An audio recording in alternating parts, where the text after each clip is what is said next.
इस कहानी की शुरुआत हुई एक टाउन को दिखाने से। हम विंसेंट नामी आदमी को देखते हैं जो एक स्टोर में जाकर आसानी से शराब की बोतल चुरा लेते हैं। दुकान की मालकिन को पता भी नहीं चल पाता। हम जान पाते हैं कि स्टोर के बाहर विंसेंट का बेटा खड़ा है जिसका नाम इयान है। उसके पास कुछ जादुई ताकतें हैं, जिनमें से एक ये भी है कि वो झूठा सीन क्रिएट कर सकता है, जैसे कि वहम वगैरह, जो चीज असल में हो भी नहीं रही होती। और इयान सबको वो झूठा ख्याल दिखा सकता है। देखने वाले इंसान को उस झूठ पर यकीन करना ही पड़ता है क्योंकि वो बिल्कुल सच लगता है। अपना एक जादू इयान स्टोर की मालकिन पर भी चलाता है। यही वजह है कि उसके डैड आसानी से शराब की बोतल चुरा लेते हैं। इयान की ताकतों की वजह से ये पहले भी कई सारी चोरियां कर चुके हैं, मगर आज तक पकड़े नहीं गए। विंसेंट चोरी करके स्टोर से बाहर आ गया।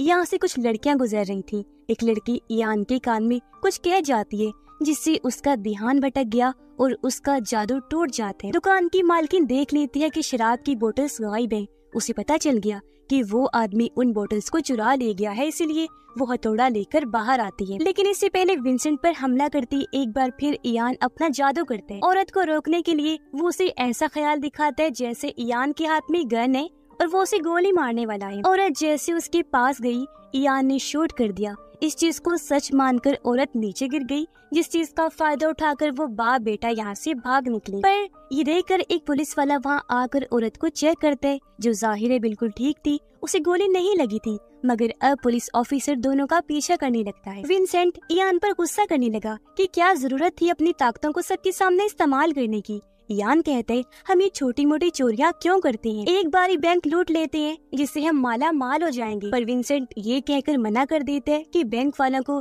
तुम बेवकूफ नहीं बना सकते, क्योंकि वो लोग तुम्हारी ताकतों को देखते ही तुम्हें पकड़ लेंगे और न जाने तुम पर कौन कौन से टेस्ट करेंगे। मगर इयान समझ नहीं पाता कि डैड आखिर किसके बारे में बात कर रही हैं। अब पुलिस वाला इनके पीछे पड़ा था, इन्हें जान बचानी थी, इसलिए इयान एक बार फिर अपनी उसी ताकत को यूज करते हैं। पुलिस वाले को ऐसा सीन दिखाता है जैसे उसकी गाड़ी पर बर्फ के ओले पड़ रहे हैं। गाड़ी का एक्सीडेंट हो गया, वो उलट गई और सीधा एक पेट्रोल पंप के पास जाकर रुकी, जिसके सीसीटीवी में हमने साफ साफ देखा कि गाड़ी एकदम सीधी आकर रुकी है, क्योंकि ये एक्सीडेंट एक वहम था, झूठा ख्याल। ये सारा नजारा एक औरत एड्रियन ने भी देख लिया था। वो अपने साथियों को शाबाशी देती है कि तुमने बहुत अच्छा काम किया इयान को ढूंढने में, जिससे हम समझ पाते हैं कि एड्रियन इयान का पीछा कर रही थी और अब वो किसी को फोन करके भी बता देती है कि हमने उसे ढूंढ लिया। खैर दोनों बाप बेटा अपने ठिकाने पर आ गए, जो टूटी फूटी शिप थी। यहाँ विंसेंट इयान को उसकी माँ की तस्वीर दिखाता है। उसने इयान को बताया हुआ था कि तुम्हारी मॉम की मौत हो गई है, तुम्हें मैंने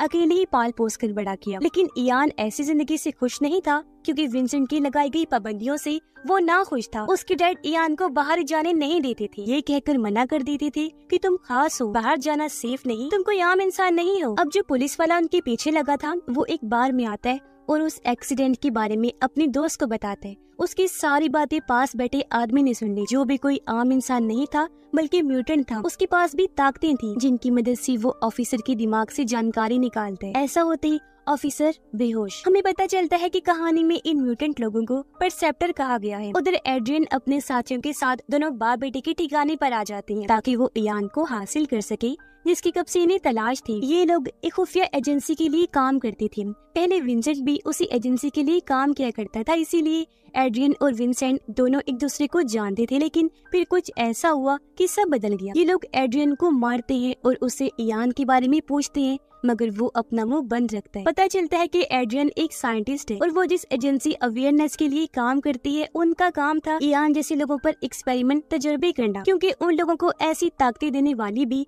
वो एजेंसी ही थी।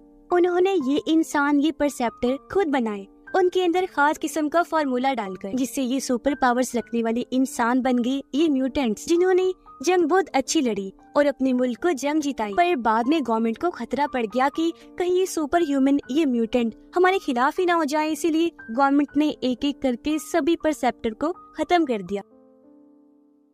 एड्रियन कहती है, अब इस दुनिया में सिर्फ एक ही परसेप्टर बचा है, जिसे भी हम बहुत जल्द पकड़ लेंगे। वो यहाँ इयान के बारे में बात नहीं कर रही थी, हालांकि उसके पास भी वो ताकतें थी, मगर उसे परसेप्टर इसलिए नहीं कहा जा रहा था क्योंकि वो एक परसेप्टर से पैदा हुआ था, जो चीज नामुमकिन थी, क्योंकि परसेप्टर जन्म नहीं दे सकते। इसीलिए तो इयान एक चमत्कार था, जिसे सालों से विंसेंट छुपा रहा था। इन लोगों को पता चल जाता है कि इयान एक गेमिंग जोन में गया है, जहाँ वो परसेप्टर भी आया हुआ था इयान को ढूंढने। अब एड्रियन जिस आखिरी परसेप्टर की बात कर रही थी, वो और कोई नहीं बल्कि यही परसेप्टर था जो बार में बैठा था, जिसने पुलिस ऑफिसर का दिमाग पढ़ा था। उसे पता चल गया था कि एड्रियन के लोग इयान को पकड़ने आ गए हैं, इसलिए वो उनका ध्यान भटकाने की कोशिश करते हैं, जिस वजह से वहाँ हलचल मच गई। गोलियां चलती है, लोग डरकर भागने लगते हैं। इस बीच इयान परसेप्टर को देख लेते हैं। उसे पता चल गया कि ये भी म्यूटेंट है, लेकिन इससे पहले परसेप्टर उसके पास जाता है। एड्रियन के लोग परसेप्टर के सर पर हेलमेट लगा देते हैं, पर हम देखते हैं कि वो इतना ताकतवर है कि बिना देखे भी उन लोगों से लड़ रहा था। लेकिन उसे लड़ते लड़ते काफी देर हो गई थी, क्योंकि एड्रियन इयान को अपने साथ ले जा चुकी थी। एड्रियन इयान को भी वो हेलमेट पहनाकर उसका ब्लड सैंपल लेती है। फिर एजेंसी में लाने के बाद उसे बताती है कि कई सारे लोग इस एजेंसी अवेयरनेस के खिलाफ काम कर रहे हैं, अपनी ताकतों का गलत इस्तेमाल करके। अवेयरनेस के खिलाफ काम करने वाले बागी लोगों ने अपनी एक आर्मी बनाई है, जिनका एक हेड भी है। इयान पूछता है, मगर इन सब से मेरा क्या लेना देना है? एड्रियन उसे बताती है कि अगर हम तुम्हें यहाँ ना लाते तो वो परसेप्टर तुम्हें मार देता, क्योंकि वो अवेयरनेस का आखिरी बचा हुआ परसेप्टर है। तुमसे ज्यादा ताकत है उसके पास, और वो चाहता है कि तुम उसका साथ दो। अगर तुम ऐसा नहीं करोगी वो तुम्हें मार देगा। और अब मैं ये चाहती हूँ कि तुम हमारे साथ काम करो। तुम्हारे खून में परसेप्टर वाला जो फॉर्मूला है, मुझे वो चाहिए, ताकि तुम्हारी ताकतों को एक्टिवेट या फिर डीएक्टिवेट किया जा सके। और हाँ, तुम्हारे डैड भी हमारे पास हैं। अगर तुम चाहते हो कि तुम अपने डैड से मिलो तो तुम्हें मुझे अपनी ताकतें दिखानी होंगी। वो कहती है, चलो तुम मुझे कोई इंसान बनाकर दिखाओ, यानी इंसान का झूठा ख्याल बनाओ। इयान इसके लिए मना कर देता है, कहता है ऐसा मुमकिन नहीं, मैंने कई बार कोशिश की लेकिन इंसान नहीं बन पाया आज तक। एड्रियन कहती है, अच्छा बीच और समंदर का झूठा सीन ही बना दो। इयान कोशिश तो करता है मगर उससे हो ही नहीं पाता। एड्रियन कहती है, ऐसा इसलिए हो रहा है क्योंकि तुम्हें अपनी ताकतों का अंदाजा ही नहीं है। अपने जज्बात को पहचानो, उनका इस्तेमाल करो, क्योंकि फीलिंग्स के जरिए तुम ऐसा कर सकते हो। वो इयान को उसकी बचपन का टाइम याद करवा के उसे उसकी मॉम की तस्वीर दिखाती है, जिससे गुस्सा होकर इयान भी उसे समंदर और बीच का झूठा सीन दिखा देते हैं। अब यहाँ इयान ने एक मक्खी भी बनाई थी जो उसे एड्रियन ने ही कहा था। वो कहती है कि अब तुम इस मक्खी को असली दुनिया में लेकर जाओ, जिसे सिर्फ मैं ही देख सकूं, क्योंकि ये तुम्हारी ताकत है, तुम असलियत बना सकते हो। इयान उसे कहता है कि तुम अगर चाहती हो कि मैं ऐसा करूं तो मुझे पहले मेरे डैड से मिलवाओ। एड्रियन उसे विंसेंट के पास लेकर गई जो बेहोश था। एड्रियन इयान को कहती है कि तुम्हारे डैड ने आज तक तुमसे झूठ बोला। इयान को उसकी बातों पर यकीन नहीं आता। वो कहती है, अगर तुम चाहो तो विंसेंट के दिमाग में देख सकते हो, जो भी इयान की ताकत ही थी, किसी के भी दिमाग को पढ़ना, जो चीज उस परसेप्टर ने भी की थी, पुलिस ऑफिसर का दिमाग पढ़ के। और अब इयान भी अपने डैड की यादों में चला जाता है। वो देखता है कि अवेयरनेस की लैब में जहाँ एड्रियन और विंसेंट एक साथ काम किया करती थी, वही इयान की मॉम भी थी जो परसेप्टर थी। लेकिन इयान की मॉम जब वहाँ से गायब थी तो एड्रियन ने इयान को चुरा लिया, यानी कि वो इयान का असली डैड नहीं है। इयान के होश में आने पर विंसेंट बेहोश हो गया। एड्रियन उसे कहती है कि इस आदमी ने तुम्हें धोखा दिया, सारी जिंदगी तुम्हें अंधेरे में रखा, क्या पता तुम्हारी मॉम जिंदा हो। एड्रियन अपने बॉस से मिलकर उन्हें बताती है कि बेशक इयान ताकतवर है, लेकिन अगर वो अपनी तीसरी ताकत को भी समझ जाए तो हम बागी लोगों के हेड को मार सकते हैं।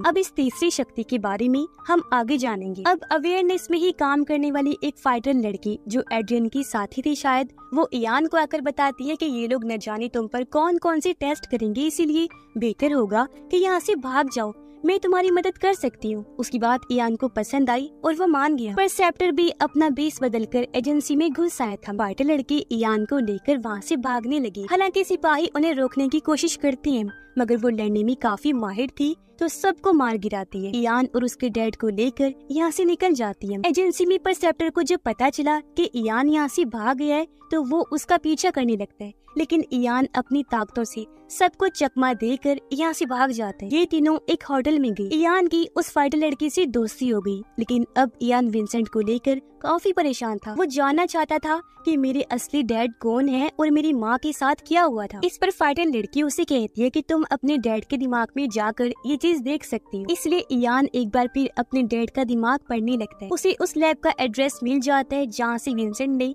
इयान को चुराया था। इयान अपने डैड से काफी गुस्सा था कि सारी जिंदगी आपने मुझसे सच छुपा के रखा, और अब क्योंकि उसे उस लैब का एड्रेस मिल गया था तो इयान सोचता है कि कहीं मेरी माँ वहीं ना हो, इसलिए वो लैब में जाने का फैसला करते हैं। मगर वहाँ जाने के लिए उसे पैसों की जरूरत थी, इसीलिए वो अपने डैड की मना करने के बावजूद भी बैंक से कुछ पैसे ले लेते हैं नकली चेक के जरिए। हालांकि कैशियर को इस बारे में पता चल गया था। कुछ लोग उनके पीछे पड़ गए, लेकिन वो उन्हें भी चकमा देकर वापस होटल में आ जाते हैं। विंसेंट को जब होश आई, इयान उन्हें बताता है कि मैं उस लैब में जा रहा हूँ जहाँ मेरी माँ थी। हालांकि विंसेंट उसे समझाता है कि मैंने तुम्हें बचाने के लिए सारी जिंदगी तुमसे झूठ बोला, पर क्योंकि इयान को विंसेंट पर भरोसा नहीं था इसलिए वो फाइटर लड़की के साथ लैब जाने के लिए निकल जाते हैं। पर एड्रियन उन्हें ट्रैक कर लेती है। उसे पता लग गया था कि वो दोनों कहाँ जा रहे हैं। परसेप्टर को भी ये बात पता थी इसलिए वो एड्रियन के लोगों को जो वहाँ आ गए थे उन्हें मार देते हैं। इयान और फाइटर लड़की लैब के अंदर आकर तलाशी लेने लगते हैं। इन्हें खुफिया दीवार के पीछे से बहुत सारी फाइल्स मिली जो सारा लैब का डेटा था। इन्हीं में एक फाइल इयान की मॉम की भी थी। विंसेंट जब अपने शिप में वापस आया तो वहाँ एड्रियन भी आ गई जो कहती है कि हमारी मदद करो क्योंकि जो भी है इस टाइम इयान को तुम्हारी जरूरत है, तुम उसके डैड हो। इसलिए विंसेंट मान जाता है। उधर परसेप्टर इयान के सामने आ गया और क्योंकि वो इयान से ज्यादा ताकतवर था इसलिए उसे झूठे ख्याल दिखाकर पकड़ लेते। उसे मारता नहीं, बस बताने लगा कि किस तरह एजेंसी वालों ने तुम्हारा इस्तेमाल किया। तुम्हारे और मेरे जैसे लोगों को उन्होंने लैब में बनाकर फिर अपनी एक आर्मी बनाई, यानी एजेंसी, जिसका नाम है अवेयरनेस। वो फिर उसी बागी ग्रुप के हेड के बारे में बताता है। कहता है कि वो परसेप्टर बहुत ताकतवर था, उसने बहुत सारे लोगों की जान बचाई और अपनी एक अलग टीम बना ली। यही वजह है कि एजेंसी वाले उसके पीछे लगे हुए हैं ताकि उसे ढूंढ कर मार दे। वो बताता है कि मुझे वो फार्मूला चाहिए ताकि मैं अपने जैसे और भी लोग बनाऊं और दुश्मनों से बदला ले सकूं क्योंकि परसेप्टर बच्ची पैदा नहीं कर सकती। इस पर इयान कहते हैं तो फिर मेरा जन्म कैसे हो गया? परसेप्टर जवाब देता है इसीलिए तुम खास हो। ये सच में एक चमत्कार है, तुम पहले ऐसे इंसान हो जो परसेप्टर से पैदा हुए। तब यहाँ पर एड्रियन की आदमी आ जाते हैं इसलिए परसेप्टर इयान और फाइटर लड़की को वहाँ से भेजकर खुद एड्रियन के लोगों से लड़ने लगता है। वो कुछ देर तो झूठा ख्याल बना लेता है लेकिन फिर पकड़ा गया। उसके चेहरे पर जैसे हेलमेट लगाया गया, अब वो अपनी ताकतों को इस्तेमाल नहीं कर पा रहा था। जबकि इयान और फाइटर लड़की यहाँ से भाग गई। एड्रियन के लोग परसेप्टर को लैब ले आए। वो उसकी बॉडी से फार्मूला निकालने की कोशिश करती है मगर वो ये जानकर मायूस हो गई कि फार्मूला उसके डीएनए में मिक्स हो गया, क्योंकि असल बात तो ये थी कि उन लोगों से फार्मूला कहीं खो गया था। परसेप्टर वहाँ से निकल जाता है और अब एड्रियन को इयान की तलाश थी। इयान फाइटर लड़की के साथ उस जगह पर गया जहाँ उसकी मॉम थी और आज यहाँ पहली बार वो अपनी मॉम से मिलते। उनकी हालत ठीक नहीं थी, वो सदमे की वजह से कोमा में थी, साथ ही काफी जख्मी भी थी। अपनी माँ की ये हालत देखकर इयान को बहुत गुस्सा आता है। उसे लगा कि शायद वो मर चुकी है, पर तब यहाँ परसेप्टर भी आ गया। वो इयान को कहता है कि तुम्हारी माँ अभी जिंदा है। इसलिए इयान अब अपनी ताकतों की मदद से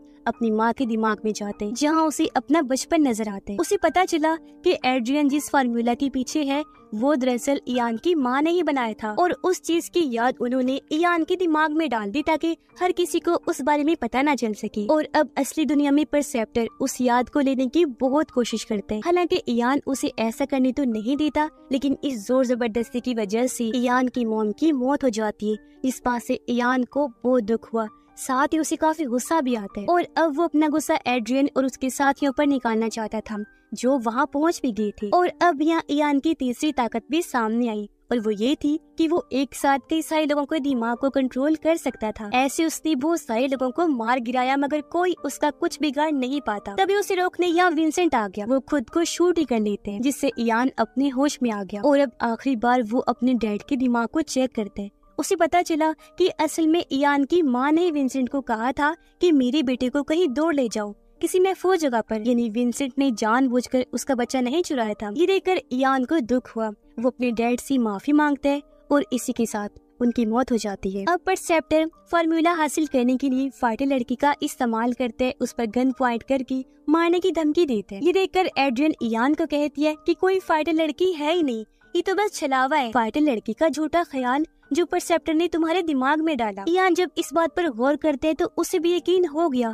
कि शुरू से लेकर अब तक कोई फाइटर लड़की थी ही नहीं, बल्कि वो तो झूठा कैरेक्टर बनाकर परसेप्टर ने मेरे दिमाग में डाला। इसलिए इयान उसकी बातों में आए बगैर उसे शूट कर देते, जिससे परसेप्टर फाइनली मारा जाता है। सिर्फ फाइटर लड़की रह गई क्योंकि वो खुद ही बनाया गया कैरेक्टर था और एक ही लूप में वो चल रही थी। फिर हम कुछ टाइम की बाद का सीन देखते हैं जहाँ इयान और एड्रियन कब्रिस्तान में थी। इयान उसे कहता है कि मैं उन सभी लोगों को खो चुका हूँ जो मेरे अपने थे, जिनको मेरी परवाह थी। एड्रियन उसे कहती है कि हमें है तुम्हारी परवाह क्योंकि हमें वो फार्मूला हर हाल में चाहिए जिसके लिए हमें तुम्हारी जरूरत पड़ सकती है, क्योंकि अगर वो फार्मूला मिल गया तो लाखों लोगों की जान बच सकती है। इस पर इयान कहते हैं मैं ये सोचकर बताऊंगा और वो यहाँ से चला जाते हैं। एड्रियन का बॉस उसे कहता है कि तुमने इयान को क्यों नहीं मारा, वो अब हमारे किसी काम का नहीं, क्योंकि उसके पास फार्मूला जो नहीं है। इस पर एड्रियन कहती है कि अगर मुझे लगा कि वो हमारे किसी काम का नहीं तो मैं उसे खुद ही मार दूंगी। इयान उनकी ये बातें सुन लेता है और उसने पक्का फैसला कर लिया था